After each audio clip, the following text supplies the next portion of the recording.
Hello everyone, आज की इस वीडियो में हम पढ़ेंगे क्लास 10th एसएसटी का इकोनॉमिक्स बुक से तीसरा चैप्टर मनी एंड क्रेडिट। ठीक है, चलिए स्टार्ट करते हैं। सबसे पहला टॉपिक है money as a medium of exchange. पहले टॉपिक पे हम समझेंगे कि मनी का फंक्शन क्या है, इस लाइन का मतलब क्या है, ये दो चीज़ हमें समझना है। देखिए, पहले पैराग्राफ में लिखा हुआ है कि मनी से हम कौन सा ट्रांजेक्शन्स कर सकते हैं। तो मनी से हम कोई भी गुड्स यानी सामान खरीद सकते हैं। ठीक है, मनी के हेल्प से हम किसी का भी सर्विस ले सकते हैं, डॉक्टर, इंजीनियर, टीचर का सर्विस हम ले सकते हैं मनी के हेल्प से। ठीक है, या फिर आप मनी से क्या कर सकते हैं, प्रॉमिस कर सकते हैं टू पे मनी लेटर। कोई किसी भी चीज़ का किसी का भी आप सामान ले लीजिए या फिर सर्विस ले लीजिए और बस आप प्रॉमिस कर दीजिए कि हम फ्यूचर में पैसा पे करेंगे, मतलब आप उधारी ले रहे हैं। ठीक है, तो ये भी काम मनी के हेल्प से ही होता है। ठीक है, चलिए अब एक काफ़ी इंटरेस्टिंग क्वेश्चन यहाँ पे पोस्ट किया गया है। वो क्वेश्चन ये है कि कई इतने सारे जो ट्रांजेक्शन है ये पैसे में ही क्यों किए जाते हैं। अगर पैसा नहीं होता तो कैसा होता दुनिया।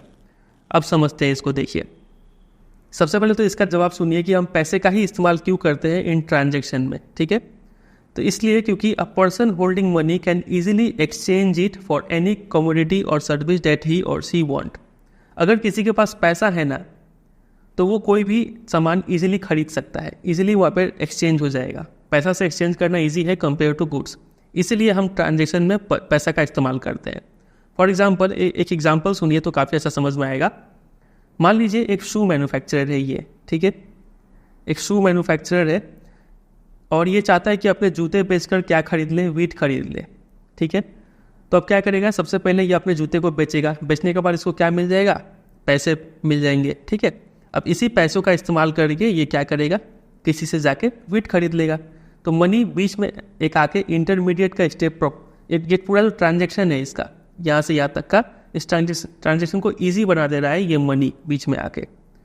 उसलिए यहाँ पे लिखा है कि a person holding money can easily exchange it for any commodity और सर्विस दैट ही और सी माइट वांट।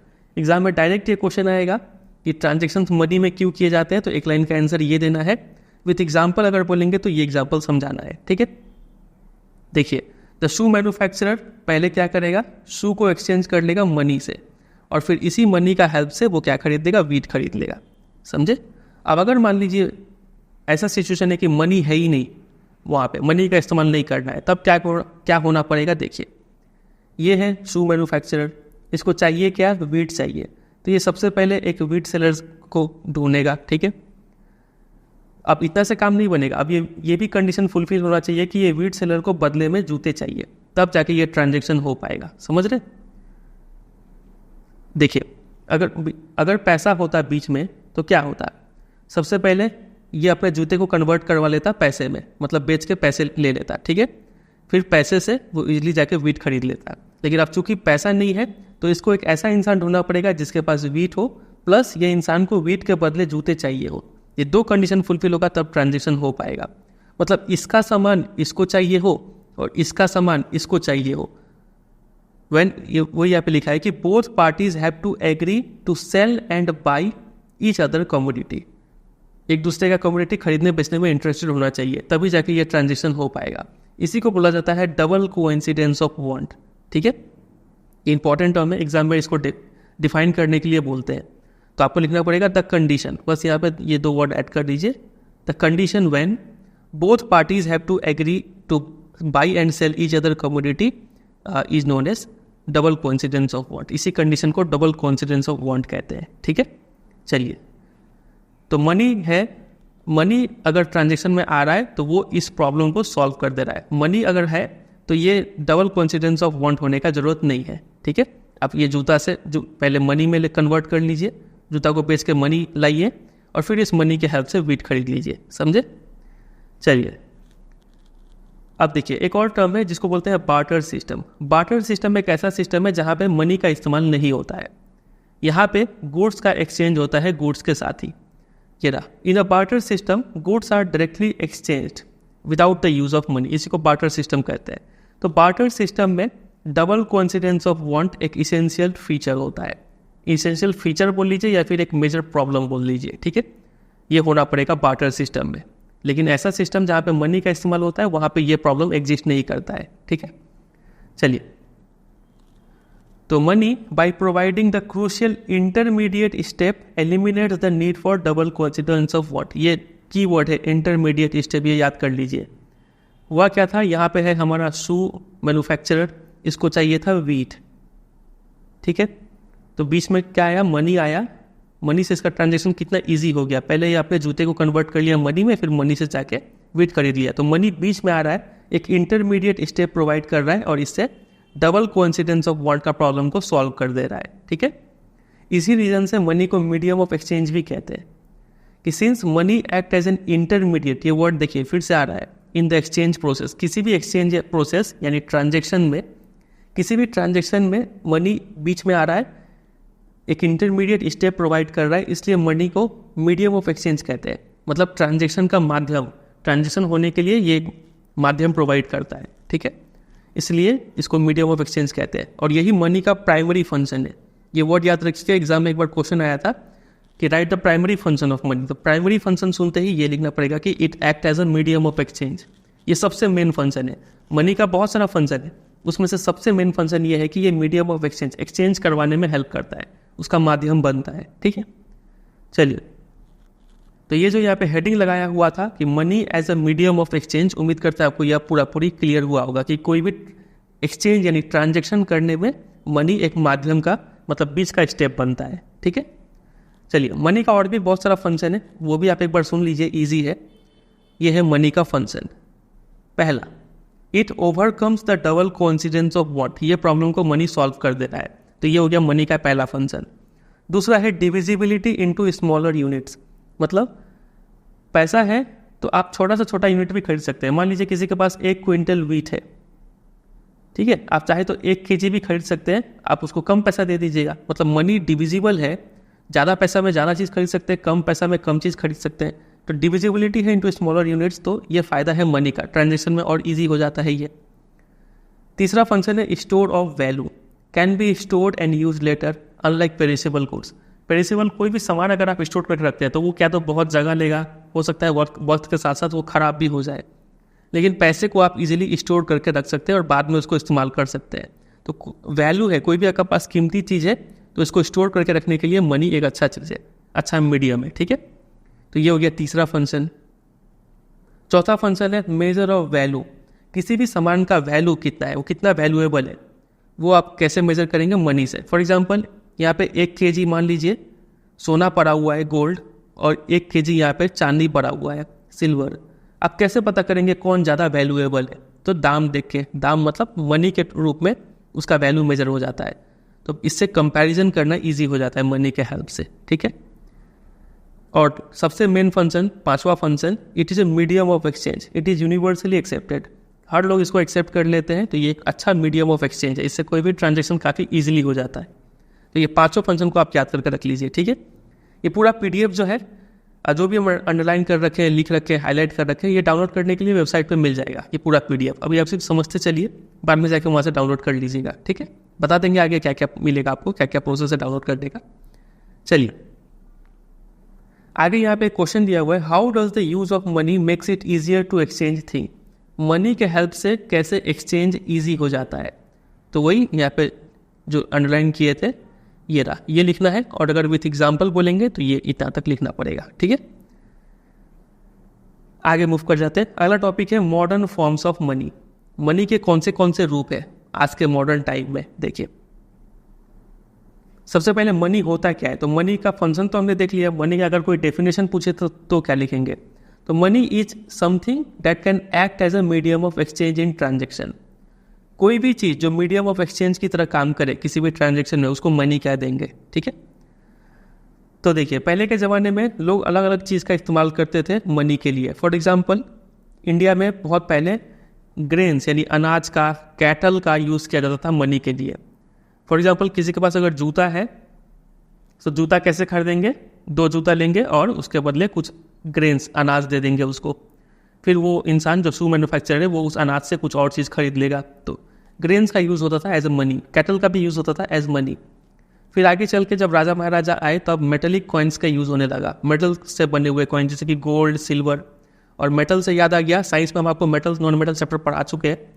अगर आपने अभी तक नहीं देखा है तो वो वीडियो जरूर देखिएगा, उससे आपको काफ़ी हेल्प मिलेगा, ठीक है। काफ़ी डिटेल में पढ़ाए हैं NCERT बुक को। तो देखिए गोल्ड, सिल्वर, कॉपर ये सबके कॉइन्स बनाए जाने लगे, तो ये सबका भी इस्तेमाल होने लगा एज मनी। ठीक है, आज के टाइम पे टॉपिक क्या है? टॉपिक है मॉडर्न। हमें हिस्ट्री में नहीं जाना है, अभी के टाइम में मनी कौन से रूप में मिलता है। तो देखिए अभी के टाइम में दो रूप है मनी का, एक हो गया करेंसी और दूसरा हो गया डिपॉजिट विद बैंक। पहले करेंसी को समझते हैं। अभी के टाइम में मनी बोलने का मतलब सबसे पहला हमारे मन में आता है करेंसी। करेंसी है मतलब पेपर, नोट्स और कॉइन्स। जो भी आपका नोट हो गया 10 का, 20 का, 5 का, जितने भी नोट हो गए प्लस कॉइन्स, ये दोनों को मिला के क्या बोलते हैं? करेंसी बोलते हैं। तो ये मॉडर्न फॉर्म है अभी मनी का। इसका एक स्पेशल फीचर है। फीचर ये है कि ये ना तो देखिए पहले मनी क्या होता था? अनाज, कैटल्स, गोल्ड, सिल्वर का कॉइन होता था, तो इनका अपना वैल्यू था। सोना, अगर आपके पास कोई सिक्का है और वो भी सोने का, तो उसका तो खुद का भी वैल्यू है ना, उसको आप ऐसे ही तो नहीं फेंक देंगे। लेकिन अभी जो मॉडर्न है मनी है, जैसे कि पेपर नोट, वो क्या है? ये तो सिर्फ एक कागज़ का टुकड़ा है। क्या उसका अपना कोई वैल्यू है? नहीं है। उसी तरीके से कॉइन, अगर 10 रुपये का सिक्का है तो उसका वो सोना चांदी से नहीं बना हुआ है, ठीक है, ऑर्डिनरी मेटल से बना हुआ है, तो उसका अपना ज़्यादा वैल्यू नहीं है। ठीक है, तो वो यहाँ पे लिखा है the modern currency is without any use of its own. उसका खुद का कोई इस्तेमाल नहीं है, लेकिन फिर भी इसको हम लोग वाइडली एक्सेप्ट करते हैं as a medium of exchange. ऐसा क्यों? फिर भी इसका वैल्यू इतना क्यों है? क्या ऐसा खास है उस 10 रुपये के नोट में कि उसको 10 रुपये का वैल्यू मिला है? तो इसका सिंपल रीज़न ये है कि because the currency is authorised by the government of the country. Government ने इसको ऑथराइज कर रखा है कि इसको 10 रुपये का वैल्यू दे रखा है, इसलिए उसका उस करेंसी का उतना वैल्यू है। इंडिया में जो सेंट्रल गवर्नमेंट है, उन्होंने रिजर्व बैंक ऑफ इंडिया को बोला है कि आप करेंसी नोट्स इशू कर सकते हैं हमारे बिहाफ में। ठीक है, तो इंडिया में जो नोट्स छापने का काम है और जो कॉइन छापने का काम है वो कौन करता है? इंडिया का सेंट्रल बैंक, जो कि है रिजर्व बैंक ऑफ इंडिया। ठीक है, हर कंट्री का अपना एक सेंट्रल बैंक होता है। इंडिया का सेंट्रल बैंक है रिजर्व बैंक ऑफ इंडिया। ठीक है, ये याद रखिएगा। चलिए, इसके अलावा कानून में भी ये प्रोविज़न है कि the use of money as a medium of payment can not be refused in settling transaction in India. India में कोई भी पैसा लेने से मना नहीं कर सकता है। ये एक लीगल प्रोविज़न है, अगर आप करेंगे तो कानूनी कार्रवाई हो जाएगा। इसीलिए rupee is widely accepted as a medium of exchange. ठीक है, एग्जाम में डायरेक्ट क्वेश्चन आएगा। दो बात ही याद रखना है आपको यहाँ से। टॉपिक क्या चल रहा है? Modern forms of money. हमने देखा दो मॉडर्न फॉर्म है, एक हो गया करेंसी और दूसरा हो गया डिपॉजिट विद बैंक। करेंसी पढ़ रहे, करेंसी में दो चीज़ आते हैं, पेपर नोट्स और कॉइन्स। हमने फीचर देखा कि इनका अपना कोई वैल्यू नहीं होता है। ठीक है, तब भी इसको हम क्यों इतना वाइडली एक्सेप्ट करते हैं? तो रीज़न ये है कि इसको गवर्नमेंट ने ऑथराइज करके रखा हुआ है। ठीक है, गवर्नमेंट ने कह दिया है कि इस पेपर का टुकड़े का 10 रुपये वैल्यू है, तो है, कोई भी इसको लेने से मना नहीं कर सकता है। इंडिया में करेंसी नोट्स कौन इशू करता है? Reserve bank of India. और लीगल प्रोविजन है कि कोई भी ट्रांजेक्शन करते वक्त पैसा को लेने से मना नहीं कर सकता है। ठीक है, इसलिए इसको वाइडली एक्सेप्ट किया गया है। तो एग्जाम में डायरेक्ट ये क्वेश्चन बनता है, ये वाला डायरेक्ट हाईलाइट करके रखे है, तो आपको यही रीज़न लिखना पड़ेगा, ये वाला और यहाँ जो अंडरलाइन कर दिए हैं ये वाला। ठीक है, चलिए अब आते हैं दूसरे फॉर्म पे, जो कि है डिपॉजिट विद बैंक। बैंक में जो पैसा रखा हुआ है वो सबसे पहले समझते हैं लोग बैंक में पैसा रखते ही क्यों है। ठीक है, तो पहला रीज़न है कि लोगों के पास कभी कभी एक्स्ट्रा कैश हो जाता है। मंथ के स्टार्टिंग में अगर कोई सैलरी मिले तो एक ही दिन में तो खर्चा नहीं होगा, आगे चल के खर्चा होगा, तो एक्स्ट्रा कैश को कहाँ रखा जाए? बैंक में रख देते हैं। ठीक है, दूसरा रीज़न है बैंक में रखने से कुछ इंटरेस्ट भी मिलता है, ब्याज भी मिलता है, तो ये दूसरा फ़ायदा हो गया, लोग इसलिए भी बैंक में पैसा रखते हैं। और तीसरा फ़ायदा ये है कि आप जब चाहे तब बैंक से पैसा निकाल भी सकते हैं। ठीक है, तो ये 3 रीज़न से लोग बैंक में पैसा डिपॉजिट करते हैं। अब देखिए, चूंकि आप बैंक से जब मन तब चाहे पैसा निकाल सकते हैं, इसीलिए इस डिपॉजिट को डिमांड डिपॉजिट भी कहा जाता है कि since the deposit in banks account can be withdrawn on demand. आप जब भी डिमांड करेंगे बैंक को वो पैसा आपको देना पड़ेगा, इसलिए इस डिपॉजिट को डिमांड डिपॉजिट भी कहते हैं। मतलब बैंक में जो भी पैसा रखा हुआ है, डिपॉजिट विद बैंक को क्या भी कहते हैं? Demand deposit. क्यों? क्योंकि जब आप डिमांड करेंगे बैंक आपको तब पैसा देगा। ठीक है, डिमांड डिपॉजिट। चलिए, तो एग्जाम में ये क्वेश्चन बनता है कि क्यों डिपॉजिट विद बैंक को डिमांड डिपॉजिट कहते हैं, तो यही रीज़न आपको सिंपल देना है जो ब्लैक से अंडरलाइन किया हुआ है। आगे मूव करते हैं। फिर ये जो बैंक में जो आप पैसा रखते हैं ना, मतलब जो डिमांड डिपॉजिट है, इसका एक काफ़ी इंटरेस्टिंग फीचर फैसिलिटी है, वो फैसिलिटी है चेक का, और यही फैसिलिटी इसको पैसा बना देता है, मनी बना देता है। आमतौर पर अभी तक आप क्या सोच रहे थे, जो आपके पास पेपर नोट्स है और जो कॉइन्स है यही तो मनी है, लेकिन इसके अलावा जो बैंक में पैसा पड़ा हुआ है वो भी मनी है। अब ये मनी क्यों है, क्यों कहते हैं मनी, क्योंकि इसका एक स्पेशल फीचर है डिमांड डिपॉजिट का। डिमांड डिपॉजिट भी क्या है, मनी है। क्यों, क्योंकि एक स्पेशल फीचर है जो कि है चेक फैसिलिटी। चेक होता क्या है पहले वो समझिए। चेक एक ऐसा पेपर होता है, सबसे पहले चेक क्या है, एक पेपर, कागज़ का टुकड़ा है, ठीक है, जिसमें बैंक को एक इंस्ट्रक्शन दिया जाता है कि कुछ एक अमाउंट, जो भी अमाउंट देना चाहते हैं आप, वो अमाउंट किसी एक पर्सन के अकाउंट से डिडक्ट करके दूसरे पर्सन के नाम पे दे दिया जाए, ठीक है, जिसके नाम पे चेक इशू हुआ है। फॉर एग्जांपल एक यहाँ पे चेक का एक पिक्चर दिया हुआ है, आप देखे भी होंगे अपने पेरेंट्स के पास। इसको समझ लीजिए क्या होता है। ये वही शू मैन्युफैक्चरर है जिसका नाम है एम सलीम, ठीक है। मान लीजिए ये शू मैन्युफैक्चरर लेदर सप्लायर को कोई पेमेंट करना चाहता है, लेकिन इसके पास ना ही करेंसी नहीं है। करेंसी नहीं है बोलने का मतलब इसके पास ना ही पेपर नोट्स है और ना ही कॉइन्स है। अब ये कैसे पेमेंट करे, इसको पेमेंट तो करना है। तो ये सलीम क्या करता है, एक चेक फाड़ता है, ठीक है, अपना चेक बुक से एक चेक फाड़ता है और उसमें लिख देता है, ये है चेक का पिक्चर, ठीक है, यहाँ से यहाँ तक, यहाँ से यहाँ तक चेक का पिक्चर है। देखिए क्या क्या चीज़ लिखा हुआ है, उसमें लिखता है पे तो पहले से लिखा होता है, उसके बाद ऐसा डैश रहता है। इस डैश में आप किसको पैसा पे करना चाहते हैं उसका नाम लिखिए। तो यहाँ पे लेदर मैन्युफैक्चरर का नाम है प्रेम कुमार, तो वो लिख दिया इसने कि पे प्रेम कुमार, और बियरर मतलब जिसके पास ये चेक है उसको कितना रुपए पे करना है, तो 57,000 ओनली, इतना रुपए पे करना है। हिंदी में लिखा हुआ है अदा करें, ठीक है, इतना ही भरना होता है। फिर इसको अवार्ड, ये तो वर्ड्स में हो गया, इसको नंबर्स में यहाँ पे लिख दीजिए बस, और यहाँ पे सिग्नेचर कर दीजिए। इतना लिख के ये चेक जो है प्रेम को दे दीजिए, लेदर सप्लायर को दे दीजिए। तो वो जाके ये चेक अपना बैंक में डिपॉजिट कर देगा और उसके अकाउंट में उतना पैसा आ जाएगा, 57,000 आ जाएगा। तो हम देख रहे हैं कि यहाँ पे करेंसी का यूज़ नहीं हुआ, ना ही पेपर नोट का यूज़ हुआ, ना ही कॉइन का यूज़ हुआ, लेकिन फिर भी एक ट्रांजेक्शन हो गया, ये पेमेंट हो गया। तो ये पेमेंट हुआ बिकॉज ऑफ चेक, और चेक हुआ because of demand deposit. Demand deposit, तो डिमांड डिपॉजिट को भी हम मनी कहते हैं। क्यों, क्योंकि चेक से मतलब इसका हेल्प से हम ट्रांजेक्शन्स कर सकते हैं। समझ रहे हैं, यहाँ पे कोई भी कैश का यूज़ नहीं हुआ है, फिर भी ट्रांजेक्शन हो गया। तो हुआ क्यों, डिमांड डिपॉजिट था इसलिए, तो इसलिए डिमांड डिपॉजिट को भी मनी कहते हैं। समझे। चलिए एक चीज़ यहाँ पे कुछ खास बात नोटिस कीजिएगा, यहाँ पे 2 लाइन खींच के ऐसे करके अकाउंट पे ही लिखा हुआ है।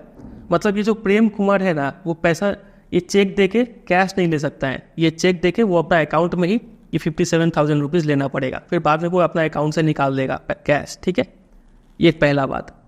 दूसरा बात, यहाँ पे ये जब भी नंबर्स लिखते हैं तो ऐसे करके स्लैश करके ये एंड कर देते हैं, ठीक है। क्यों, क्योंकि अगर मान लीजिए प्रेम कुमार का मन किया, वो क्या करेगा, यहाँ पे एक एक्स्ट्रा जीरो ऐड कर देगा, तो ये तो बहुत बड़ा अमाउंट हो जाएगा, गड़बड़ हो जाएगा। फिर उसी तरीके से जब वर्ड्स में लिखते हैं तो यहाँ पे ओनली लिख देते हैं ताकि यहाँ पे कुछ ऐड ना करवाए। कई लोग ज़्यादा सेफ्टी के लिए यहाँ पे पेन से काट भी देते हैं ताकि कुछ भर ना पाए। प्रेम कुमार के बाद यहाँ पे लाइन खींच देंगे ऐसे करके, ताकि कोई भी कुछ छेड़छाड़ ना कर पाए इसमें, ठीक है। फिर कई बार आपसे चेक नंबर पूछा जाता है कि चेक नंबर बताओ, तो नीचे में जो ये 6 डिजिट है स्टार्टिंग का, ये चेक नंबर होता है। कोई सा भी बैंक का हो यही फॉर्मेट होता है, पहले वाला जो 6 डिजिट है वही चेक नंबर होता है। बाकी इधर अकाउंट नंबर, इधर IFSC कोड, ये सब वगैरह रहता है। चलिए, तो आपसे जब भी आप चेक देखें तो ये सब फीचर जरूर ऑब्जर्व कीजिएगा, आपको काफ़ी चीज़ ये सब डेली लाइफ में मतलब हेल्प करेगा। आगे देखिए, तो since demand deposits are accepted widely as a means of payment along with currency, आप करेंसी के साथ साथ बैंक वाला पैसा को भी इस्तेमाल करके ट्रांजेक्शन कर सकते हैं, इसलिए डिमांड डिपॉजिट को भी मनी कहते हैं मॉडर्न इकोनॉमी में, ठीक है। तो बट फॉर द का मतलब होता है विदाउट बैंक। यहाँ पे एक चीज़ ऑब्जर्व कीजिए, बैंक का फंक्शन बताया गया है कि बैंक का भी कितना इंपॉर्टेंट रोल है यहाँ पे, कि अगर विदाउट बैंक अगर नहीं होते तो there would be no demand deposit, कोई डिमांड डिपॉजिट नहीं होता, और कोई डिमांड डिपॉजिट नहीं है तो कोई चेक डिपॉजिट भी नहीं होता। मतलब ये एक मॉडर्न फॉर्म नहीं हो पाता मनी का, ठीक है। तो बैंक्स एक इंपॉर्टेंट रोल परफॉर्म करता है यहाँ पे। तो पूरा टॉपिक को समराइज करते हैं। मॉडर्न फॉर्म्स ऑफ मनी कितने होते हैं, 2, एक हो गया करेंसी, एक हो गया डिमांड डिपॉजिट या फिर डिपॉजिट विथ बैंक, ठीक है। करेंसी का दो रूप हो गया, पेपर नोट्स और कॉइन्स।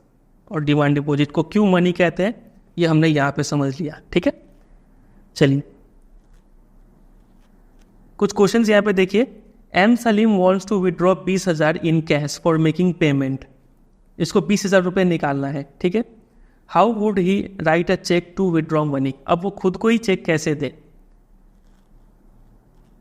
मतलब यहाँ पे इसने चेक का इस्तेमाल करके प्रेम कुमार को पे किया। अब उसको 20,000 रुपये निकालना है तो कैसे वो इस चेक का इस्तेमाल करेगा खुद के लिए, एम सलीम ही।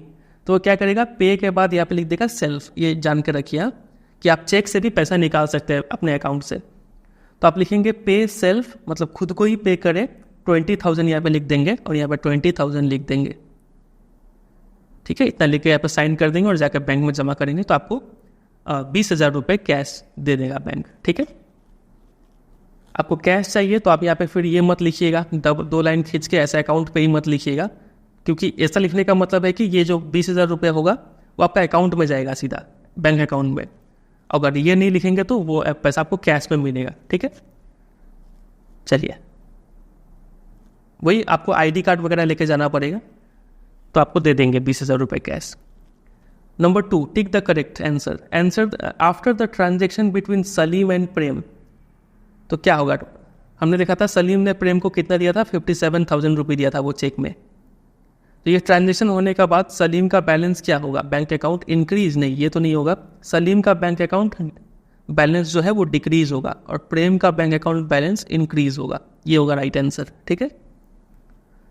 क्यों डिमांड डिपॉजिट को मनी कंसिडर करते हैं, वेरी इंपॉर्टेंट क्वेश्चन, ये याद रखिएगा, क्योंकि demand deposits are widely accepted as a means of payment, ठीक है। डिमांड डिपॉजिट का हेल्प से आप कोई भी ट्रांजेक्शन कर सकते हैं, भले वो चेक से हो, कार्ड से हो, यूपीआई से हो, सब तो डिमांड डिपॉजिट है, सब बैंक वाला ही पैसा का इस्तेमाल कर रहे हैं आप, तो इसलिए वो भी मनी है, ठीक है। चलिए हमने ऊपर में थोड़ा सा झलक लिया था बैंकों के बारे में कि बैंक का ही हेल्प से डिमांड डिपॉजिट्स क्रिएट हो रहे हैं और चेक्स के जरिए पेमेंट हो रहे हैं, ठीक है। अब बैंक का कुछ और भी फंक्शन देख लेते हैं। बैंक का एक सबसे मेन काम है वो है लोन देना, लोन एक्टिविटी ऑफ बैंक। अब इसको समझ लेते हैं कैसे बैंक इसमें कमाता है और कैसे काम चलता है। देखिए जब भी लोग बैंकों में पैसा जमा करते हैं तो बैंक उस पैसे का करता क्या है। तो देखिए पहले तो मान लीजिए बैंक के पास अगर 100 रुपये जमा हुआ तो 100 रुपये में से कुछ पार्ट बैंक को अपने पास रखना पड़ेगा एज कैश, कैश के रूप में कुछ रखना पड़ेगा। फॉर एग्जाम्पल 15%, 100 रुपये में से 15 रुपया उसके पास खुद के पास कैश के रूप में रखना पड़ेगा। ये ऐसा इसलिए रखते हैं क्योंकि अगर कुछ लोग पैसा निकालने भी तो आएंगे, बैंक में अगर टोटल 100 रुपया जमा है तो ऐसा कभी नहीं होगा कि सभी लोग आके अपना सारा पैसा निकाल के चले गए बैंक से, ऐसा कभी नहीं होगा। हमेशा कुछ लोग जमा करते हैं तो कुछ लोग निकालते हैं, ऐसा होता है, ठीक है। तो जो लोग निकालने आएंगे तो उनके लिए ये 15 रुपये कैश से काम चल जाता है कि इसी में से उनको दे देना है, ठीक है। बचा हुआ जो 85 रुपीज़ है वो उसका क्या करेंगे, वो इसको अब इसी से पैसा कमाएंगे। देखिए पहले पढ़ लेते हैं फिर समझेंगे। Banks keep only a small proportion of their deposit as cash with themselves. समझ गए, यूजुअली 15% वो अपने पास रखते हैं कैश, ठीक है। तो दिस इज केप्ट, ऐसा क्यों रखते हैं, ताकि as a provision to pay the depositor who might come to withdraw money from the bank on any given day. अगर कोई डिपोजिटर जिसने पैसा जमा किया था वो अगर किसी दिन पैसा निकालने आ गया तो वो इस 15% से काम चला लेते हैं, ठीक है, इसी में से उसको दे देते हैं। उसके बाद जो बचा हुआ 85% है जिसको यहाँ पे मेजर पोर्शन कहा गया है, तो बड़ा अमाउंट का वो यूज़ करते हैं फॉर गिविंग लोन्स, ठीक है, लोन्स देने के लिए यूज़ करते हैं इस 85 रुपया का। Banks make use of the deposits to meet the loan requirement of the people, ठीक है। In this way bank mediate between those who have surplus fund and those who are in need of this fund, the borrowers. देखिए ये यहाँ पे picture बनाई हुआ है, ये है बैंक बीच में, ठीक है।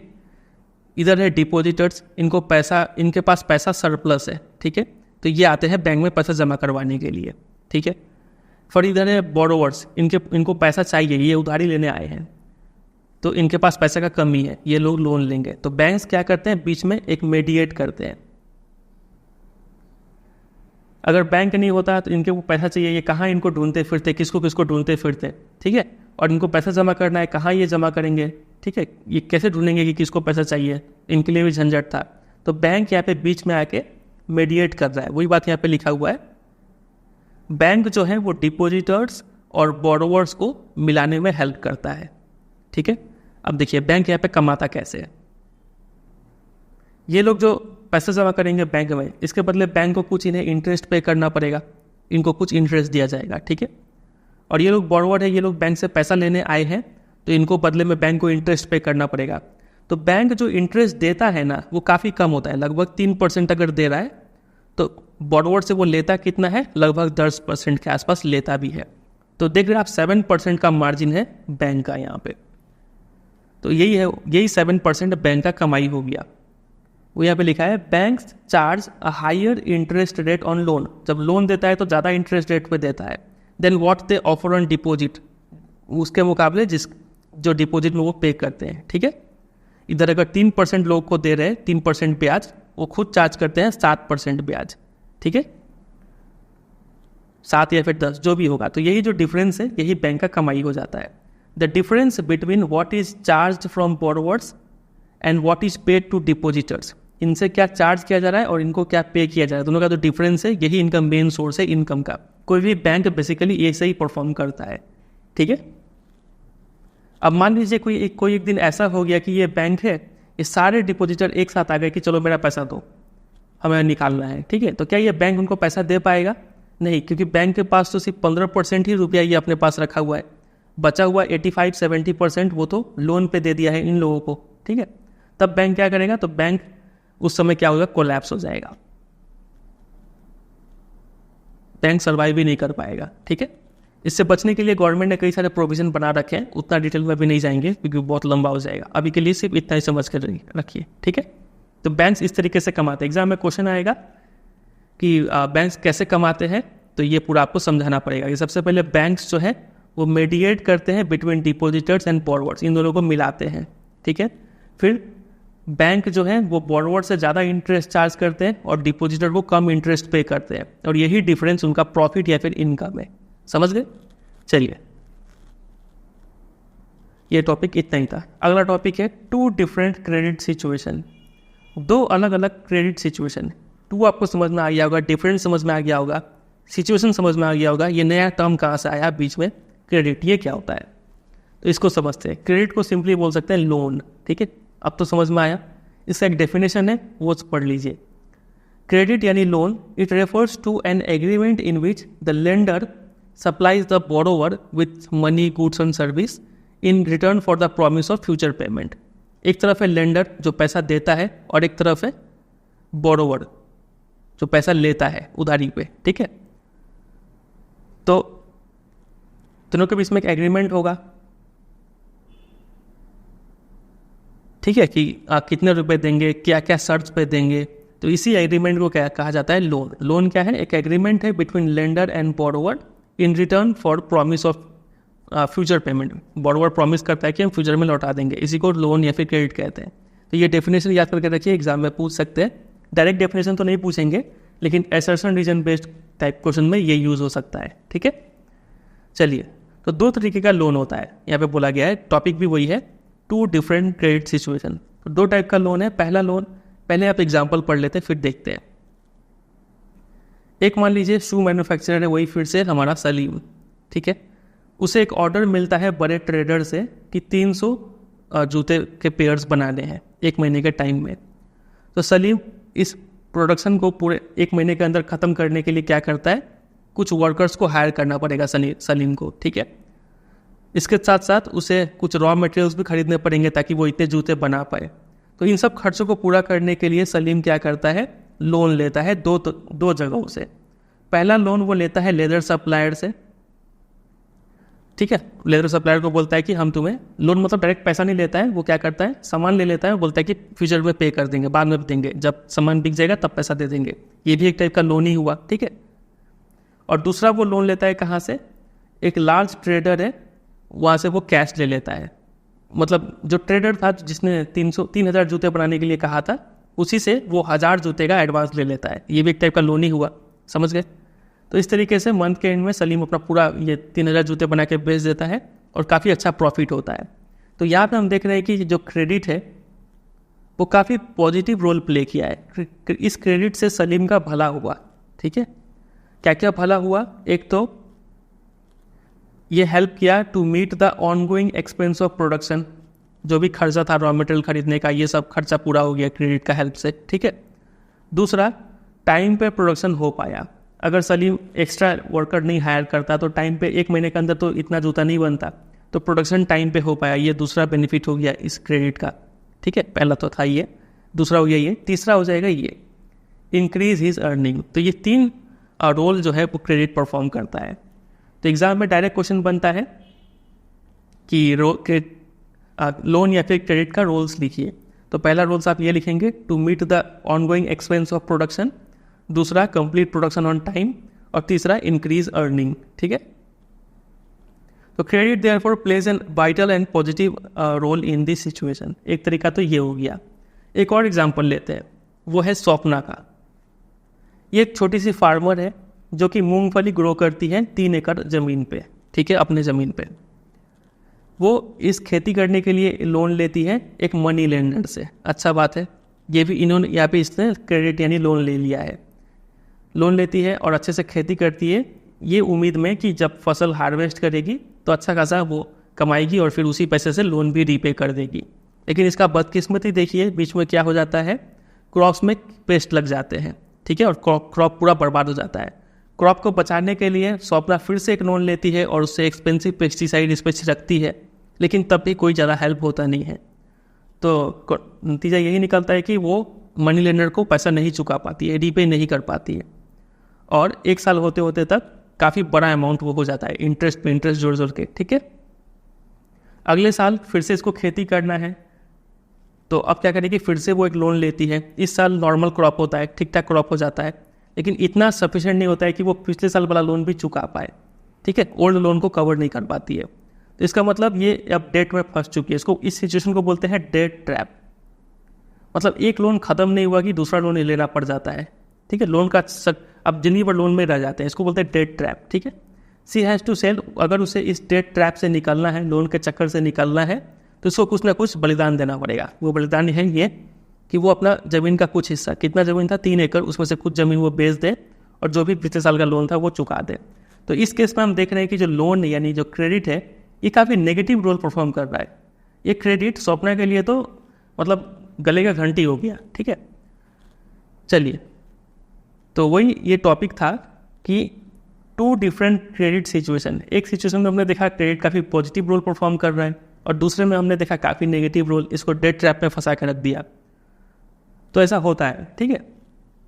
एग्जाम में इसी का डेफिनेशन पूछते हैं कि डेट ट्रैप होता क्या है।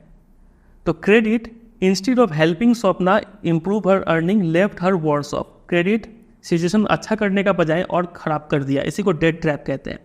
तो डेट ट्रैप का डेफिनेशन पूछेंगे एग्जाम में, तो आप ये लिखिएगा, एक ऐसा सिचुएशन है जहाँ पे borrower becomes increasingly unable to repay their debt यानी उधार, ठीक है।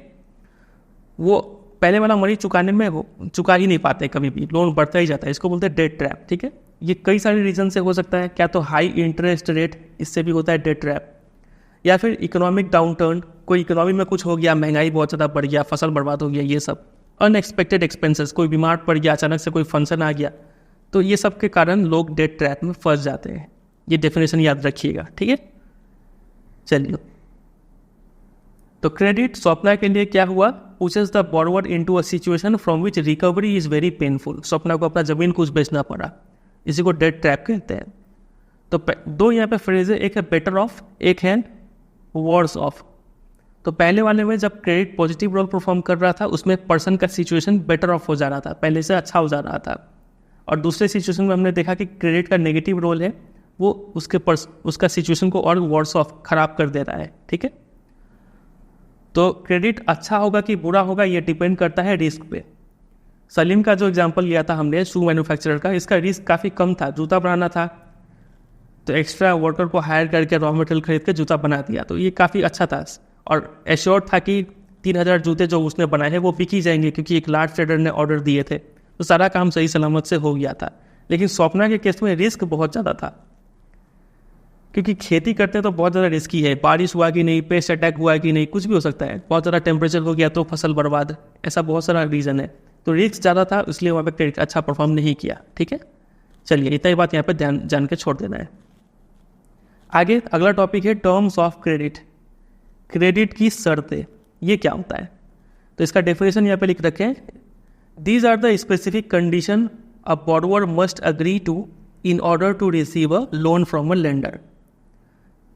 एक लेंडर है जो पैसा उधारी पे देता है और आप मान लीजिए बोरोवर है जिसको पैसे का ज़रूरत है। आप जाएंगे इस लेंडर के पास तो लेंडर बहुत सारा शर्त रखेगा कि आपको इतने रुपए ब्याज पे ये पैसा मिलेगा, आपको ये चीज़ चुकाना पड़ेगा। ठीक है, आपको हर महीने इतना चुकाना पड़ेगा, कैसे चुकाना है वो भी बताएगा, कितना टाइम के अंदर चुकाना है, क्या क्या डॉक्यूमेंट आपको जमा करना है इसके पास वो भी लिखना मतलब देना पड़ेगा। इसके अलावा हो सकता है आपको कोशिश गिरवी भी रखना पड़े इसके पास, कोलेट्रल जिसको कहते हैं। तो ये सब जो कंडीशन है कि इंटरेस्ट, मोड ऑफ पेमेंट, क्या गिरवी रखना है, क्या क्या डॉक्यूमेंट चाहिए, ये सभी कंडीशन को कहा जाता है टर्म्स ऑफ क्रेडिट। समझे कि नहीं समझे? तो अब आपको ये डेफिनेशन क्लियर हो गया होगा कि these are the specific condition और बोरोवर मस्ट एग्री टू। आपको पैसा लेना है तो आपको ये सभी कंडीशन को मानना पड़ेगा, तभी आपको लोन मिलेगा लेंडर से। ठीक है, चलिए एक टर्म है कोलेट्रल। कोलेट्रल क्या होता है अभी आपको थोड़ी देर पहले बताया। कोलेट्रल एक ऐसा एसेट है, एक ऐसा संपत्ति है जो कि बोरोवर के पास होता है। वो ज़मीन हो, कोई घर हो, गाड़ी हो, लाइफ कोई जानवर हो, या फिर डिपॉजिट विद बैंक, बैंक में रखा हुआ पैसा हो। कोलेट्रल कुछ भी हो सकता है।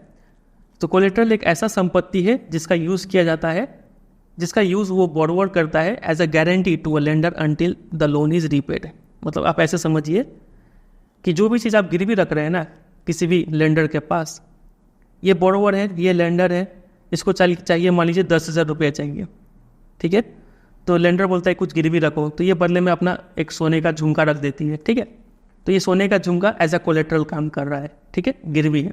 इसका फ़ायदा ये होगा कि अगर ये मान लीजिए ये बोरोवर 10,000 रुपये नहीं चुका पाती है तो ये लेंडर क्या करेगा कि सोने का झुमके को बेच के अपना पैसा रिकवर कर लेगा। ठीक है, तो कोलेट्रल इसी को बोलते हैं। कोलेट्रल एक ऐसा एसेट है, चाहे वो ज़मीन, जायदाद, घर, जो भी हो, जो कोई ज्वेलरी भी हो सकता है, जो कि बोरोवर के पास होता है। बोरोवर उसका इस्तेमाल करता है as a guarantee to a lender until loan is repaid.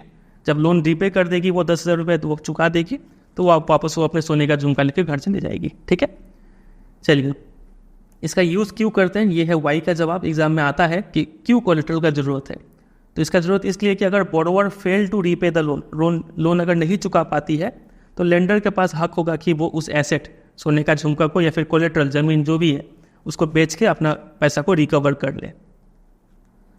कुछ एग्जाम्पल्स यहाँ पे दिया हुआ है कोलेट्रल का, क्या क्या चीज़ आप जनरली गिरवी रखते हैं।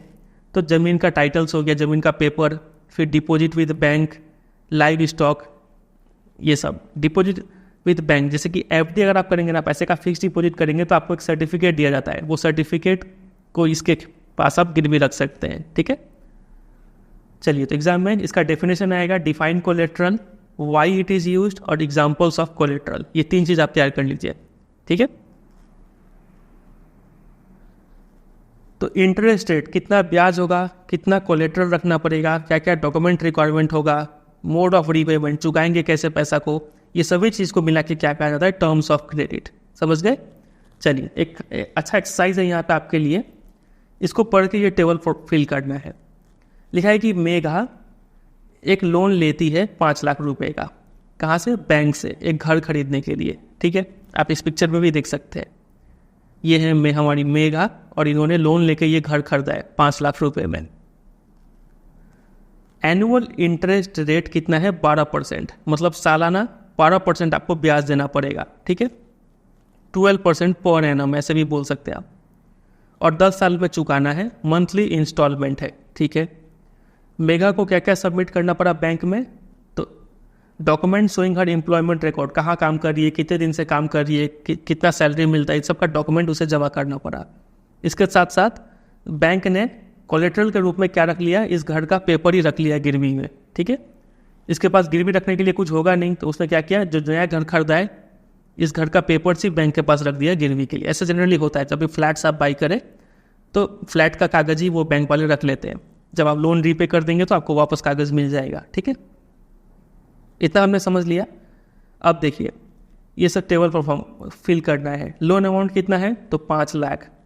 ड्यूरेशन ऑफ लोन 10 साल के लिए वो ली थी, है ना, ये रहा।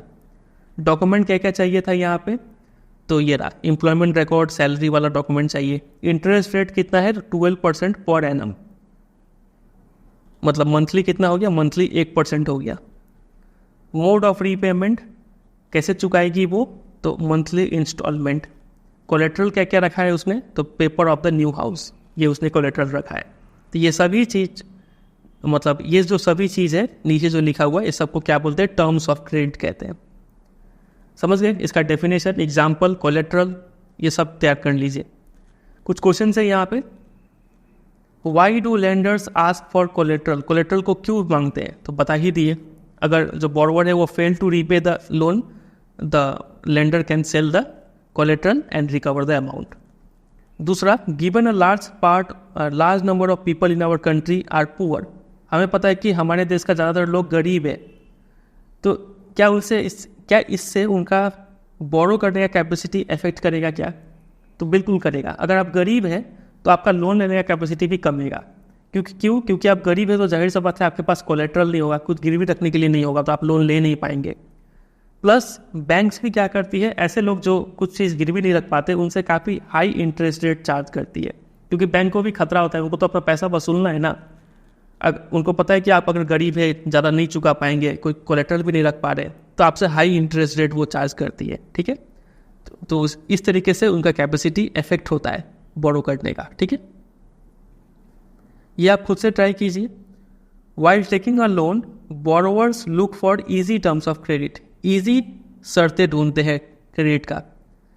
दिस मीन्स, अब इजी का मतलब क्या है, इंटरेस्ट रेट हाई हो कि लो हो, कोई भी इंसान चाहेगा इंटरेस्ट रेट लो हो ताकि कम ब्याज पे करना पड़े। कंडीशन ऑफ रीपेमेंट इजी होना चाहिए कि टफ होना चाहिए, इजी होना चाहिए। कोलेट्रल ज़्यादा चाहिए कि कम, कोलेट्रल हमेशा कम होना चाहिए, कम ही चीज़ गिरवी रखने को बोले। डॉक्यूमेंट रिक्वायरमेंट भी कम होना चाहिए, इसी को बोलेंगे इजी टर्म्स ऑफ क्रेडिट, ठीक है। चलिए आगे मूव करते हैं।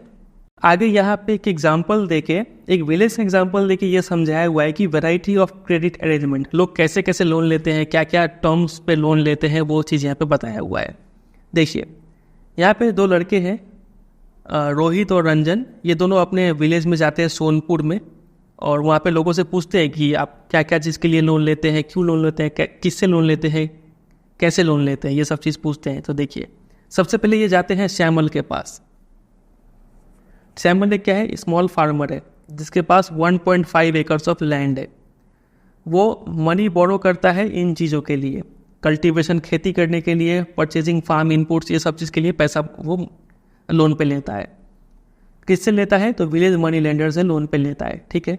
इंटरेस्ट रेट कितना होता है वहाँ पे, तो 5% पर मंथ, एक महीने का 5% मतलब साल का हो गया 60% पर एनम, काफ़ी हाई इंटरेस्ट रेट है। फिर उसके बाद अच्छा, पहले वो एक मनी लेंडर से लोन लिया करता था, अब वो लोन किससे लेता है, एक ट्रेडर से लोन लेता है, उससे 3% पर मंथ का रेट पे इंटरेस्ट लेता है। साल का कितना हो गया 36%, 12 36% पर एनम इंटरेस्ट रेट पे लोन लेता है अब, ठीक है। और बोलता है कि जब क्रॉप हार्वेस्ट होगा तब वो उसको पैसा वापस पे कर देगा। अच्छा बात है। इसके अलावा the trader also makes farmer promise to sell the crop to him, जो ट्रेडर थे वो पैसा ही सिर्फ ब्याज पे नहीं देते हैं, इसके अलावा ये भी कंडीशन रखते हैं वो कि जो भी फसल होगा वो तुम्हें हमें ही बेचना पड़ेगा। इससे ये ट्रेडर को दोबारा दूसरे तरीके से कमाई हो जाता है। क्योंकि जब हार्वेस्ट होता है तो फसल का दाम काफ़ी कम होता है, लो होता है, तो ये ट्रेडर इनसे काफ़ी लो प्राइस में ख़रीद लेते हैं और उसको स्टोर करके रखते हैं, और बाद में जब प्राइस हाई होता है तब ये ट्रेडर हाई प्रॉफिट कमा लेते हैं वो बेच के, ठीक है। तो ऐसा कुछ सिचुएशन था श्यामल जैसे फार्मर का, जो कि स्मॉल फार्मर है। फिर एक वो अरुण से बात करते हैं, जो कि एक मीडियम फार्मर है, इसके पास लगभग 7 एकड़ ज़मीन है, ठीक है। तो ये चूँकि मीडियम फार्मर है, अच्छा खासा पैसा वाला है, तो इसको बैंक से लोन मिल जाता है। इंटरेस्ट रेट आप देखिए 8.5% पर एनम, साल का 8.5%, जो कि काफ़ी कम है। यहाँ पे तो साल का 60%, 36%, काफ़ी ज़्यादा था। इसको लोन वो अगले 3 साल में कभी भी चुका सकता है।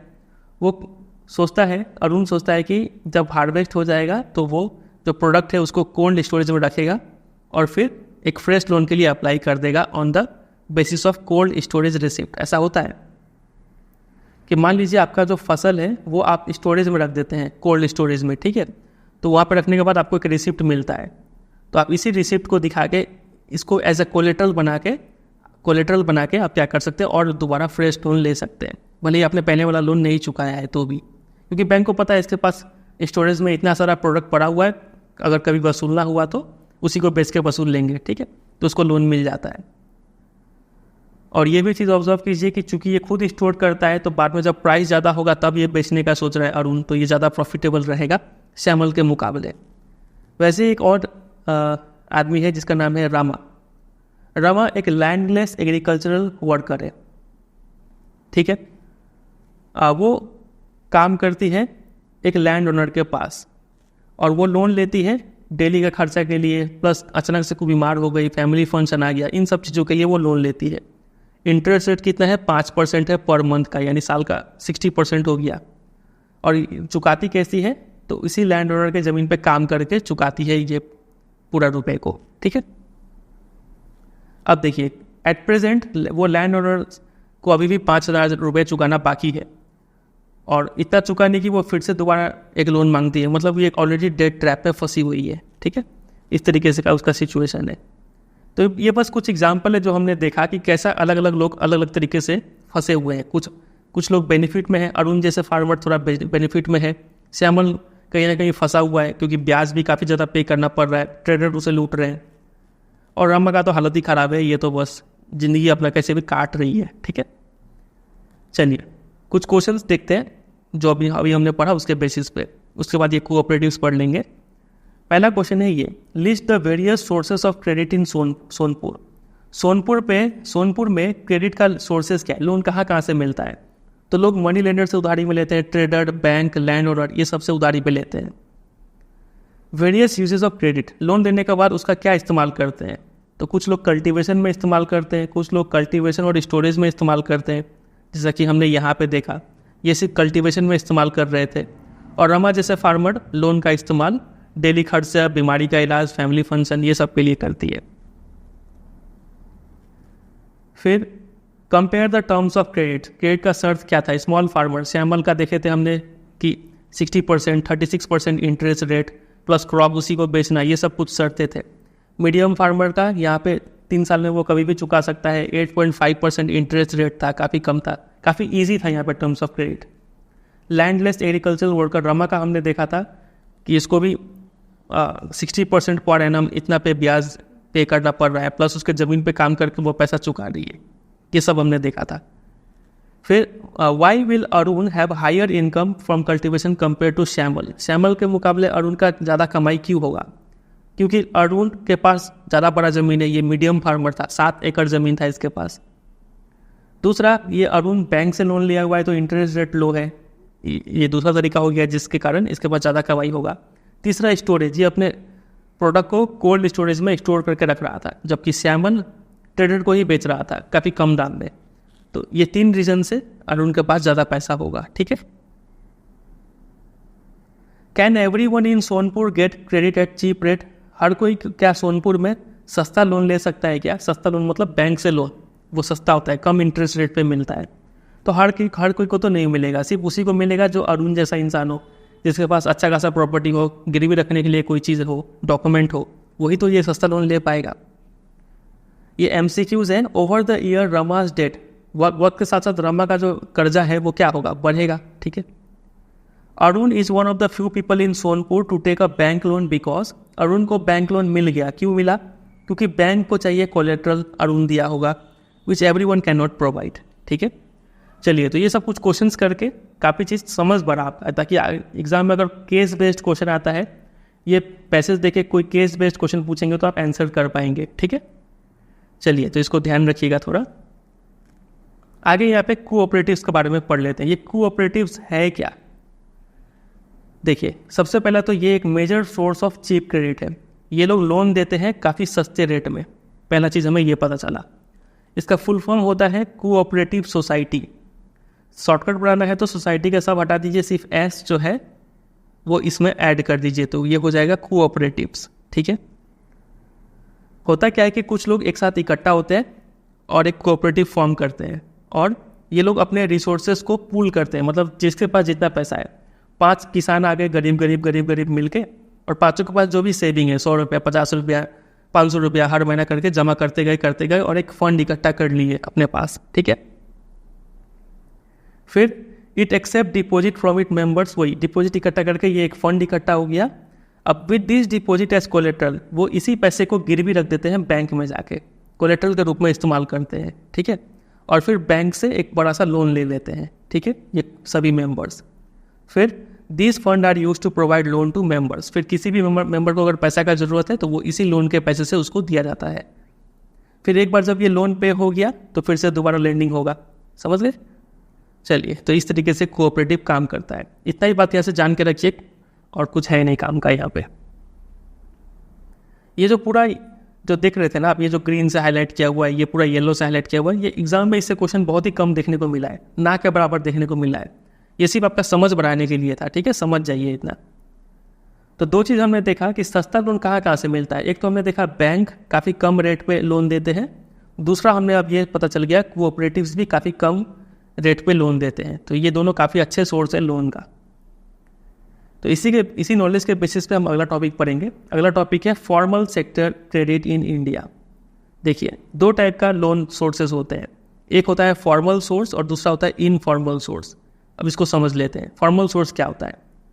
अगर आप लोन ले रहे हैं बैंक से और कोऑपरेटिव से, जो कि काफ़ी सस्ते प्रोवाइड करते हैं, दोनों ही सस्ते लोन प्रोवाइड करते हैं, ठीक है। सस्ते लोन को क्या बोलते हैं? Cheap credit. चीप क्रेडिट बोलने का मतलब वहाँ पे रेट ऑफ इंटरेस्ट क्या होगा? लो होगा, समझे। तो अगर आप लोन लेते हैं बैंक से या फिर कोऑपरेटिव से तो ये लोन आपका कहलाएगा फॉर्मल सेक्टर लोन, ठीक है। और इसके अलावा अगर आप लोन लेते हैं अपने दोस्त से, कोई मनी लेंडर से, कोई रिलेटिव से, एम्प्लॉयर से, किसी से भी आप लोन लें, बाकी सभी लोन कहलाएंगे इनफॉर्मल सेक्टर लोन्स, ठीक है। यहाँ पे एक ग्राफ दिया हुआ है, sources of credit in rural India 2019 का। रूरल एरिया में जो लोग हैं वो क्रेडिट लोन कहाँ से लेते हैं, 2019 का ये डेटा है। ये याद रखिएगा, अगर आपके पास पुराना बुक है तो ये ग्राफ अलग होगा। अभी जो नया बुक छप के आया है 2024-25 में, उसमें ये लेटेस्ट ये अपडेट हुआ है, तो इसको ध्यान रखिएगा। देखिए, पुराने बुक में ये ग्राफ दूसरा टाइप का था। इसमें जो पहले आप आइडेंटिफाई कीजिए फॉर्मल वाले कौन कौन है। तो फॉर्मल हमें पता है सिर्फ बैंक होंगे और कोऑपरेटिव होंगे।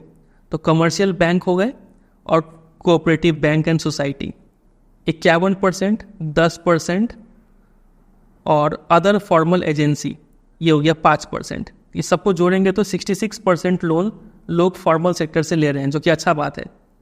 और informal sources, relative friend 7%, money lender से लोन लेने वाले लोग 23% है, लैंडलॉर्ड से 1%, अदर इनफॉर्मल एजेंसी से 3%। सबको ऐड करेंगे तो 34, 100 से माइनस भी कर देते तो आज मिल जाता हमें। तो हम देख रहे हैं, कंक्लूजन ये निकल रहा है कि रूरल इंडिया में, इंडिया का जो रूरल पार्ट है, वहाँ पे ज़्यादातर लोग लोन जो है वो कहाँ से लेते हैं? फॉर्मल एरिया से लेते हैं। पहले उल्टा था, पहले ज़्यादातर लोग इनफॉर्मल एरिया से ले रहे थे, लेकिन जैसे जैसे इंडिया ग्रो कर रहा है, डेवलप कर रहा है, तो लोग अब बैंकों से लोन लेना स्टार्ट कर दिए। लोगों के पास डॉक्यूमेंट बढ़ रहा है, कोलेट्रल बढ़ रहा है, ठीक है। तो लोग अब बैंक से लोन ले पा रहे हैं, इनफॉर्मल से लोन कम ले रहे हैं। अच्छा बात है ये, ठीक है। चलिए, कुछ पॉइंट जान लेते हैं फॉर्मल लोन्स के बारे में, फॉर्मल सेक्टर लोन्स के बारे में। पहला पॉइंट है ये फॉर्मल सेक्टर लोन्स को आरबीआई सुपरवाइज करता है। RBI supervises the functioning of formal sources of loan. कैसे ये फंक्शन कर रहे हैं, जैसे कि बैंक्स और कोऑपरेटिव ये ठीक से फंक्शन कर रहे हैं कि नहीं, ये कौन देखता है? तो आरबीआई देखता है। कैसे देखता है? देखिए, RBI monitors the bank in actually maintaining cash balance. RBI देखता है कि ये बैंक अपने पास कैश % मिनिमम मेंटेन करके रख रहा है कि नहीं, ठीक है, ये रखना ही पड़ेगा। दूसरा, आरबीआई ये भी देखता है कि बैंक जो है वो लोन सिर्फ बड़े बड़े बिजनेसेस को ना दे, सिर्फ बड़े बड़े ट्रेडर्स को ना दे, बल्कि छोटे मोटे किसान हो गए, स्मॉल स्केल इंडस्ट्रीज, छोटे मोटे बोरोवर्स, इनको भी लोन दे, ताकि लोन सब में बटे बराबर, सभी लोग सस्ते लोन का फ़ायदा ले पाए। बैंक ये भी देखती है, आरबीआई ये भी देखती है, ठीक है। और तीसरा, वो इस तरीके से रेगुलेट करती है, वो बोलती है समय समय पर वो बैंक को बोलती है कि आप इंफॉर्मेशन सबमिट करो कि आपने किसको लोन दिया है, ठीक है, हाउ मच मतलब कितना लोन दिया है, किसको दिया है, कितने रेट ऑफ इंटरेस्ट पे दिया है, ये सब रिपोर्ट आरबीआई मांगते रहती है। अगर आरबीआई को कहीं पे गड़बड़ नज़र आया तो वो बैंक को उसका जवाब मांगेगी उससे, ठीक है। चलिए, तो ये एग्जाम में क्वेश्चन आएगा कि how RBI supervises formal sources of loan. तो ये 3 तरीका लिखना पड़ेगा। पहला, कैश बैलेंस मेंटेन कर रहे हैं कि नहीं वो देखेंगे। दूसरा, सबको लोन दे रहे हैं कि नहीं वो देखेंगे। और तीसरा, क्या क्या टर्म्स पे दे रहे हैं लोन वो भी देखेंगे। ये 3 तरीके से RBI formal sources of loan को रेगुलेट मतलब सुपरवाइज करता है। और वही बात करें इनफॉर्मल सेक्टर का, तो इनफॉर्मल सेक्टर में किसी भी तरीके का कोई सुपरविजन नहीं है। अब आप अपने दोस्त से लोन लिए, दोस्त कैसे वसूल रहा है, कितना ब्याज पे दिया है, कोई थोड़ी देखने आएगा। तो किसी भी टाइप का सुपरविजन यहाँ पे नहीं है। इसके अलावा यूजुअली यहाँ पे इंटरेस्ट रेट काफ़ी ज़्यादा होता है, और अगर कोई अनफेयर मीन्स इस्तेमाल कर रहा है तो अगर कोई मान लीजिए आप लैंड ओनर से पैसा ले लिए, वो आपको मारपीट के भी पैसा वसूल सकता है। अनफेयर मीन्स इस्तेमाल कर सकते हैं पैसे को वापस लेने के लिए, लेकिन फॉर्मल सेक्टर में ये सब नहीं होता है, ठीक है। इनफॉर्मल में ये सब चीज़ आपको देखने को मिलेगा। चलिए, और इंटरेस्ट रेट भी काफ़ी ज़्यादा चार्ज करते हैं ये इनफॉर्मल लेंडर्स। इंटरेस्ट रेट ज़्यादा चार्ज करने से जो कॉस्ट ऑफ बोरोइंग है वो काफ़ी हाई हो जाता है। जो आपने लोन लिया वो काफ़ी महंगा हो जाता है, ठीक है। और महंगा लोन होने से ये 3 डिसएडवांटेज देखने को मिलता है। एग्जाम में डायरेक्ट क्वेश्चन आएगा, disadvantage of higher cost of borrowing. तो क्या लिखेंगे? पहला, जो उधारी ले रहा है उसके पास कम पैसा बचेगा खुद के लिए, ज़्यादातर पैसा तो ब्याज देने में चला जाएगा, ये पहला डिसएडवांटेज हो गया। दूसरा, कभी कभी क्या होता है, अमाउंट आपने लोन लिया किस लिए? इनकम बढ़ाने के लिए, ठीक है। लेकिन जब इंटरेस्ट रेट बहुत ज़्यादा हो जाए तो क्या होता है, जो आपने पैसा चुकाया फाइनली वो ज़्यादा हो गया इनकम से, तो लोन लेना ज़्यादा फायदेमंद हुआ नहीं आपके लिए, आप डेट ट्रैप में फंस जाएंगे। वो यहाँ पे लिखा है the amount to be repaid is greater than the income of borrower. इससे लोन और बढ़ जाता है, जितना कमाई नहीं उससे ज़्यादा तो इंटरेस्ट जोड़ के ब्याज ही हो गया, आप डेट ट्रैप में फंस जाएंगे। और तीसरा, कई बार लोग लोन लेते हैं ताकि एक नया बिजनेस स्टार्ट कर पाए। जब लोन महंगा होगा तो लोग डरेंगे ये लोन लेने से, लेंगे ही नहीं, तो लोग रिस्क नहीं लेंगे तो ये ग्रो नहीं करेंगे। वो यहाँ पे लिखा है people who might wish to start an enterprise by borrowing may not do so. कोई ऐसा करेगा नहीं क्योंकि हाई कॉस्ट ऑफ बोरोइंग है, क्योंकि इनको पता है कि रिस्क बहुत ज़्यादा है। एक बार अगर ये बिजनेस फेल भी हो गया तो चुकाना काफ़ी महंगा पड़ जाएगा, नहीं चुका पाएंगे। तो ये 3 डिसएडवांटेज हो गया हाई कॉस्ट ऑफ बोरोइंग का, या फिर इन दूसरे शब्दों में आप ये भी बोल सकते हैं कि इनफॉर्मल लोन्स का ये 3 डिसएडवांटेज है, ठीक है। फिर आगे नीचे यहाँ पे ग्राफ दिया हुआ है, ग्राफ 2। इसमें क्या हुआ है कि अर्बन हाउस होल्ड्स को सजाया गया है गरीबी से अमीरी की तरफ। ये गरीब घर का ये ग्राफ है। House hold with few asset, ये उससे थोड़ा अच्छा पैसा वाला लोग है, ये उससे भी अच्छा पैसे वाले लोग हैं, ये उनका ग्राफ है। और ये सबसे रिच वाले लोगों का ग्राफ है, ठीक है। 2 कलर दिख रहा है, एक ऑरेंज एक ब्लू। तो ऑरेंज कलर दिखा रहा है इनफॉर्मल सेक्टर का लोन, और ब्लू कलर दिखा रहा है फॉर्मल सेक्टर का लोन। तो आप देखेंगे कि जो गरीब लोग हैं ना, वो लोग ज़्यादातर लोन 50% से ज़्यादा लोन, लगभग 54% लोन कहाँ से ले रहे हैं? Informal source. गरीब लोग को काफ़ी महंगा लोन मिल रहा है, इनफॉर्मल से ले रहे हैं तो मतलब महंगा मिल रहा है, ठीक है। और बहुत ही कम फॉर्मल से ले रहे हैं। फिर जो उससे ज़्यादा पैसे वाले लोग हैं वो लोग क्या कर रहे हैं? थोड़ा कम ले रहे हैं, 38% ही लोन इनफॉर्मल से ले रहे हैं, अच्छा खासे लोग फॉर्मल सेक्टर से ले रहे हैं। और जो अच्छे खासे घर वाले हैं वो लोग और भी कम, यानी बहुत ही कम महंगा लोन ले रहे हैं और काफ़ी ज़्यादा सस्ता लोन ले रहे हैं। और जो सबसे रिच हाउस होल्ड है वो तो और भी कम, महंगा लोन बहुत ही कम ले रहे हैं और सस्ता लोन बहुत ज़्यादा ले रहे हैं। तो उल्टा हो रहा है, ये लोग जो गरीब थे इनको क्या मिलना चाहिए था? सस्ता लोन ज़्यादा मिलना चाहिए था, जबकि उल्टा हो रहा है, इनको महंगा लोन ज़्यादा मिल रहा है। और जो सबसे रिच हैं वो ज़्यादा फ़ायदा उठा रहे हैं सस्ते लोन का, ठीक है। महंगा लोन वो लोग कम ले रहे हैं, वो यही पूरा इस ग्राफ में बताया हुआ है। तो ये पूरा चीज़ यहाँ पे लिखा हुआ है, बस यहाँ पे डेटा मिस्टेक था, 84 नहीं होकर 54 होगा। ये यहाँ पे 54 है, इन्होंने गलती से 84 वहाँ पे लिख दिया था, ठीक है। The rich households are availing cheap credit from formal sources. तो अमीर लोग हैं वो सस्ता लोन ले रहे हैं फॉर्मल लेंडर से, बैंक से, जबकि जो गरीब वाले हैं वो अभी भी ज़्यादातर अमाउंट इनफॉर्मल सेक्टर से ले रहे हैं, मतलब उनको लोन महंगा पड़ रहा है, ठीक है। वही बात है, पूरा कंक्लूजन यही निकल रहा है इस ग्राफ का। तो एग्जाम में अगर ये ग्राफ देते हैं आपको, ये पूरा ग्राफ अगर देते हैं तो आपको यही बात लिख देना है यहाँ से यहाँ तक, समझे कि नहीं? चलिए, तो what does all this suggest, ये सब क्या सजेस्ट करते हैं? तो दो चीज़ सजेस्ट करते हैं। पहला, ज़रूरत क्या है? अभी ज़रूरत है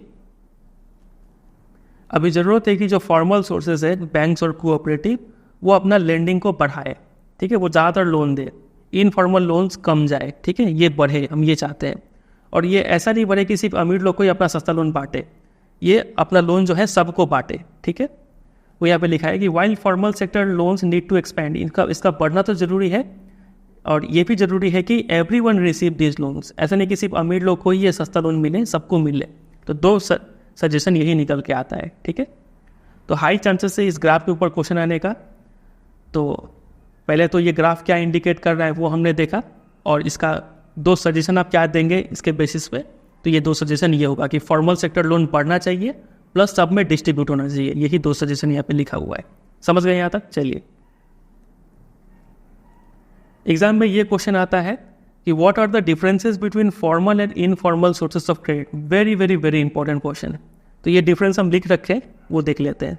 ये देखिए, ये डिफरेंस लिख रखे हैं फॉर्मल सोर्सेस और इनफॉर्मल सोर्सेस पे। ये मिलता है बैंक कोऑपरेटिव से, ये मिलता है मनी लेंडर फ्रेंड रिलेटिव से। इंटरेस्ट रेट लो होता है, यहाँ पे हाई होता है। कोई अनफेयर मीन्स अडॉप्ट नहीं किया जाता, यहाँ पे अनफेयर मीन्स अडॉप्ट किया जाता है। इसको आरबीआई सुपरवाइज करती है, इसको कोई भी सुपरवाइज नहीं करता है। और ये लोग काफ़ी टर्म्स ऑफ क्रेडिट को अच्छे से फॉलो करते हैं, ये लोग उतने अच्छे से फॉलो नहीं करते हैं, ठीक है। तो ये 5 पॉइंट का डिफरेंस आप तैयार कर लीजिए दोनों के बीच में। ये आपको वेबसाइट पर इंपॉर्टेंट क्वेश्चन आंसर नोट्स दिए, वहाँ पे आपको मिल जाएगा, ठीक है। इस चैप्टर का जितना भी इंपॉर्टेंट क्वेश्चन आंसर है आपको वेबसाइट पे मिलेगा। आप सिंपली गूगल में सर्च कर दीजिए कि money and credit class 10 chapter name, और क्लास 10 लिख दीजिए, important questions bye CBSE guidance. Last में ये लिख के सर्च कर दीजिए, आपको पहले नंबर पे मिल जाएगा। और उसी तरीके से अगर नोट्स चाहिए तो आप ऐसे लिखेंगे money and credit class 10 notes by CBSE guidance, इतना लिख के सर्च कीजिए, पहले नंबर पे आपको मिल जाएगा, ठीक है।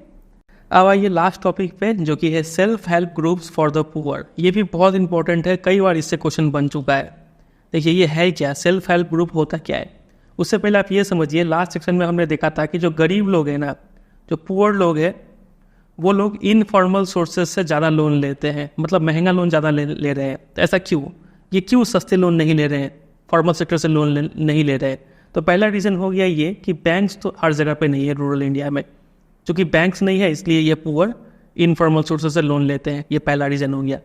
दूसरा, बैंक को चाहिए प्रॉपर डॉक्यूमेंट और कोलेट्रल, जो कि गरीबों के पास नहीं होता है। तो ये दूसरा रीज़न हो गया कि ये इनको ईजी पड़ता है लैंडलॉर्ड, मनी लेंडर, ये सबसे पैसा लेना, ठीक है। इसके अलावा इनके पास गिरवी रखने के लिए कोई चीज़ नहीं होता है। तो एब्सेंस ऑफ कोलेट्रल इज एक मेजर रीज़न है, जो कि जिस वजह से पुअर फॉर्मल सेक्टर से लोन नहीं ले पाते हैं, ठीक है। इसके अलावा जो पुअर को ईजी पड़ता है इनफॉर्मल सोर्सेज से लोन लेना, क्यों? क्योंकि ये लोग बिना किसी कोलेट्रल के लोन दे देते हैं, भले इंटरेस्ट रेट ज़्यादा लेते हैं, ठीक है। और ऐसा भी देखा गया है कि ये लोग अब इस पैसा नहीं चुका पाए तो भी दोबारा लोन लेने के लिए इनके पास चले जाते हैं, भले ही इनको हैरास करते हैं लेकिन इनको पैसा दे देते हैं, मिल जाता है कई बार पैसा, ठीक है। तो ये प्रॉब्लम सॉल्व होता है कई हद तक इससे, सेल्फ हेल्प ग्रुप से। ये होता क्या है कि जो रूरल एरिया में रहने वाले गरीब लोग हैं, खासकर से वुमेन लोग, ये लोग एक जगह अपने सेविंग्स को पूल यानी कलेक्ट करते हैं। रूरल एरिया में रहने वाले सब गरीब लोग एक जगह आए, इसमें से ज़्यादातर लोग महिलाएं होंगी, ये सभी अपना सेविंग है, सेविंग 25 रुपये से लेकर 100 रुपये तक और इससे भी ज़्यादा, जिसके पास जितना सेविंग है वो उस अकॉर्डिंग सब अपना पैसा एक जगह जमा करेंगे, ठीक है। फिर एक मोटा पैसा यहाँ पे इकट्ठा हो गया, तो इसी पैसे से क्या होगा, members can take small loans from the group itself to meet their need. अब किसी मेंबर को, गरीब लोग है तो छोटा मोटा पैसे का जरूरत पड़ा तो इसी पैसे से इसको लोन दे दिया जाएगा, ठीक है। इंटरेस्ट चार्ज किया जाएगा इससे, लेकिन स्टिल ये इंटरेस्ट काफ़ी कम होगा compare to what money lender charges, ठीक है। मनी लेंडर के मुकाबले इसको काफ़ी कम इंटरेस्ट पड़ेगा यहाँ पे, ठीक है। तो इसी को कहते हैं सेल्फ हेल्प ग्रुप। इसमें टिपिकली 15 से 20 मेंबर होते हैं, यूजुअली आस पड़ोस के जो पड़ोसी है वही इसके मेंबर होते हैं, जो रेगुलरली मीट करते हैं, डिस्कस करते हैं और अपना पैसा यहाँ पे सेव करते हैं, ठीक है। कई बार जब ये काफ़ी अच्छे तरीके से अपना पैसा को सेव करते हैं, काफ़ी रेगुलर रहते हैं, तो ये बैंक से भी लोन लेने के लिए एलिजिबल हो जाते हैं। बैंक पूरा ग्रुप के नाम पे वो पैसा सैंक्शन कर देता है। Loan is sanctioned in the name of the group and is meant to create self employment opportunity. और बैंक इनको लोन देती है सेल्फ एम्प्लॉयमेंट अपॉर्चुनिटी क्रिएट करने के लिए। ऐसा नहीं कि आप बीमार पड़ गए या फिर फंक्शन करने के लिए लोन नहीं देती है। ये लोन देने का मकसद होता है कि आप ये लोन का पैसा खुद के लिए और रोज़गार क्रिएट करने के लिए हेल्प करे।